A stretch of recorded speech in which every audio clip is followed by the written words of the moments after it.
Bienvenue sur Africa 24 dans cette nouvelle édition du 12-15. Voici les titres de l'actualité.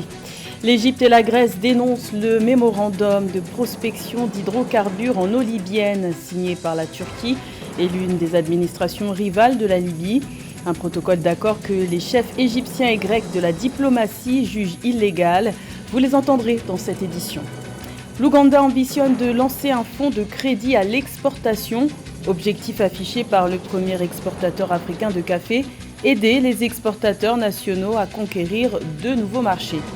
Et si la FinTech donnait un nouvel élan au développement économique de l'Afrique, le numérique au service du secteur financier, c'est l'une des pistes envisagées par les spécialistes pour dynamiser le taux de bancarisation sur le continent. La Grèce et l'Égypte montent au créneau et refusent les protocoles d'accord signés le 3 octobre à Tripoli entre la Turquie et l'une des administrations rivales libyennes. Des accords qui prévoient l'exploration conjointe des réserves d'hydrocarbures dans les eaux libyennes, alors que les désaccords sur la délimitation de cet espace maritime ne sont toujours pas réglés. Les ministres égyptiens et grecs des Affaires étrangères jugent illégal ce mémorandum de prospection d'hydrocarbures signé par le gouvernement d'Abdelhamid Dbeibah.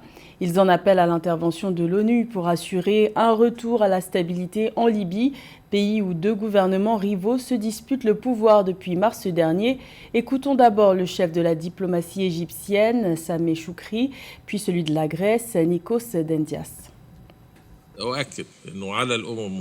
J'insiste sur le fait que l'ONU et son secrétaire général doivent prendre des mesures claires concernant l'illégitimité du gouvernement libyen sortant.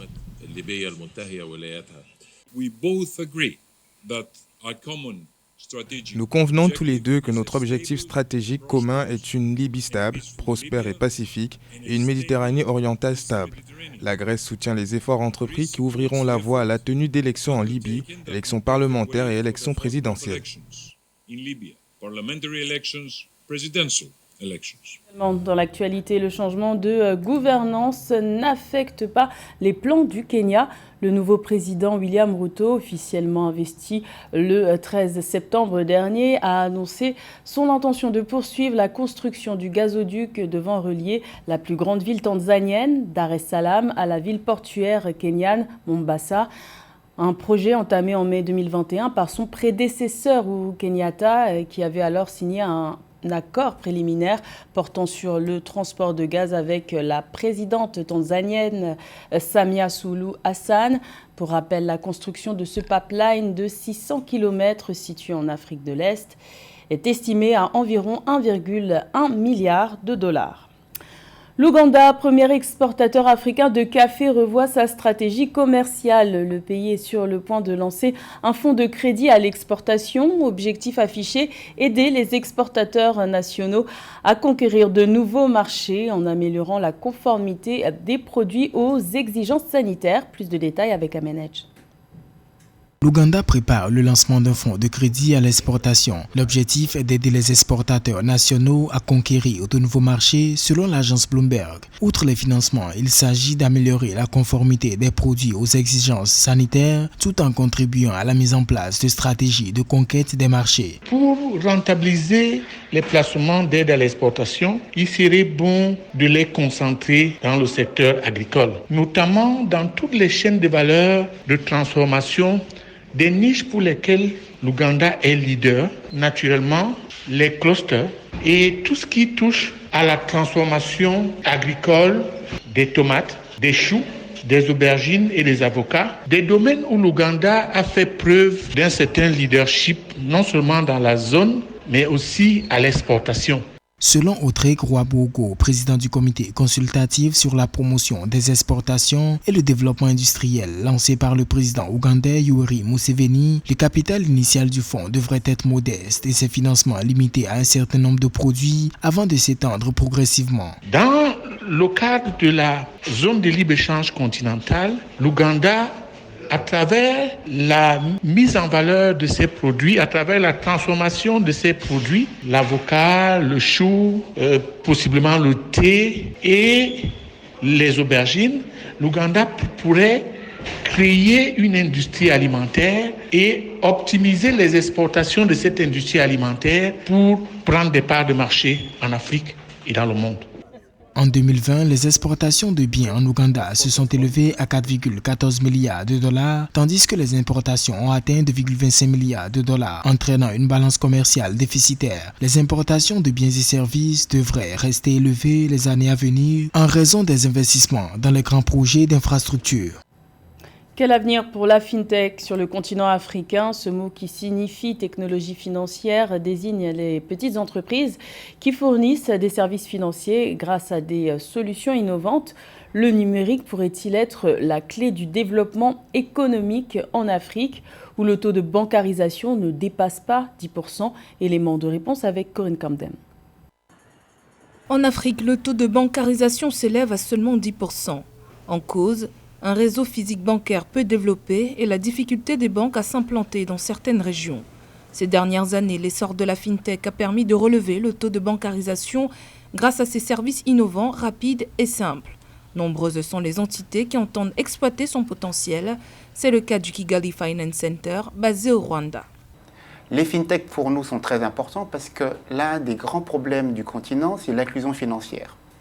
Et nous avons tous appris aujourd'hui que grâce à la technologie, il est possible de donner accès aux services financiers aux personnes qui sont aujourd'hui dans des régions reculées ou qui n'ont pas accès aux services de base. Raison pour laquelle, au Rwanda, à travers Kigali International Financial Center, nous voulons mettre à disposition des acteurs de la FinTech une plateforme qui leur permet de se développer. Le Marocain AfricaPay, les Nigériens OP, EnterSwitch ou encore le Sénégalais Wave.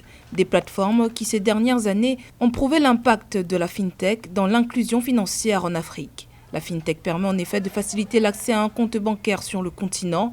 À elles seules, les FinTech du continent ont levé environ 1,3 milliard de dollars d'investissement sur l'année 2021. Dans un rapport, la Conférence des Nations Unies sur le commerce et le développement faisait état d'une augmentation des investissements dans le secteur qui pourra atteindre 4 milliards de dollars d'ici la fin 2022. Kigali International Financial Center a pour vocation d'être la première place financière de référence pour le continent africain. Ici, nous sommes en train d'attirer non seulement les acteurs africains, mais aussi les acteurs qui sont en dehors du continent et qui veulent opérer en Afrique. Donc, nous n'avons pas une vision qui est uniquement rwandaise, mais nous avons une vision qui est panafricaine. La FinTech au service de l'inclusion financière, certes, mais les experts estiment que pour une finance vraiment inclusive, l'Afrique doit adopter une réglementation commune. Le développement d'une telle plateforme est nécessaire pour exploiter le potentiel d'innovation du continent dans le domaine des technologies financières. Dans le reste de l'actualité, en Côte d'Ivoire, l'introduction d'un permis de conduire à points d'ici la fin de l'année 2022 divise. Cette réforme initiée par les autorités a pour but d'enrayer la recrudescence des accidents de la route et de diminuer de moitié le nombre de victimes. Car d'après les chiffres fournis par le ministère ivoirien des Transports, près de 1500 personnes ont perdu la vie depuis le début de l'année suite à un accident de la route. Cette réforme suscite de nombreux débats chez les automobilistes ivoiriens. Il y a ceux qui applaudissent cette réforme pour lutter contre l'insécurité et ceux qui redoutent que cette nouvelle mesure renforce la corruption. Les autorités misent sur la verbalisation par vidéo et prévoient des amendes, voire des peines de prison. Le Bénin s'engage dans une revalorisation des salaires. Le salaire minimum interprofessionnel garanti devrait connaître une hausse de 30% à partir de janvier 2023. Il devrait passer de 40 000 francs CFA à 52 000 francs CFA. Une mesure que le gouvernement béninois avait annoncée dès le mois d'avril dernier. Les précisions de Eugène Chema et Samantha Saberou-Saboubanga. Les salariés qui percevaient 40 000 francs CFA à la fin du mois verront leur salaire revalorisé de 30% en début d'année 2023. Cette revalorisation des conditions des travailleurs, annoncée en avril par le gouvernement, fait son chemin, toutes les parties travaillant à sa mise en œuvre effective à l'échéance fixée, comme le confirme le président du Conseil national du patronat, Eustache Cotingan, à Africa 24. Nous avons discuté avec les travailleurs au travers du gouvernement et nous avons admis Pour toutes les grandes entreprises, il n'y avait pas de difficulté parce que les grandes entreprises payent déjà à plus de 100 000 francs le SMIC dans certaines entreprises. Mais pour les petites entreprises, nous avons dû vraiment faire violence sur nous-mêmes pour que nous puissions accepter et définitivement d'avoir à augmenter le SMIC de 30%, ce qui nous amène à 52 000 francs, puisque le SMIC était à 40 000 francs. Et je peux vous dire que ça va être un effort supplémentaire, surtout pour les petites entreprises, pour subir justement cette augmentation. L'organisation patronale fondée en 1984 et représentant les dirigeants des entreprises béninoises, le CNP Bénin reconnaît l'amélioration par les pouvoirs publics du climat des affaires dans le pays d'Afrique de l'Ouest et une transparence dans les obligations fiscales des entreprises, une situation propice au respect des obligations des employeurs et à plus d'investissements. Non, le climat des affaires s'est beaucoup amélioré au Bénin. On dit qu'au jour d'aujourd'hui, avec les réformes, ne serait-ce que de digitalisation, au jour d'aujourd'hui, il y a une clairvoyance totale des impôts que nous payons. Pour renforcer également la trésorerie des entreprises, nous avons besoin que dans le temps, ces impôts puissent également diminuer un tout petit peu pour permettre aux entreprises de faire d'autres investissements. Outre le passage du SMIC de 40 000 francs CFA à 50 000 francs CFA, les travailleurs bénéficieront également en début d'année 2023 d'une assurance santé maladie dont la souscription sera obligatoire pour les employeurs. C'était le journal de la rédaction. Merci de l'avoir suivi. L'information continue sur Africa 24.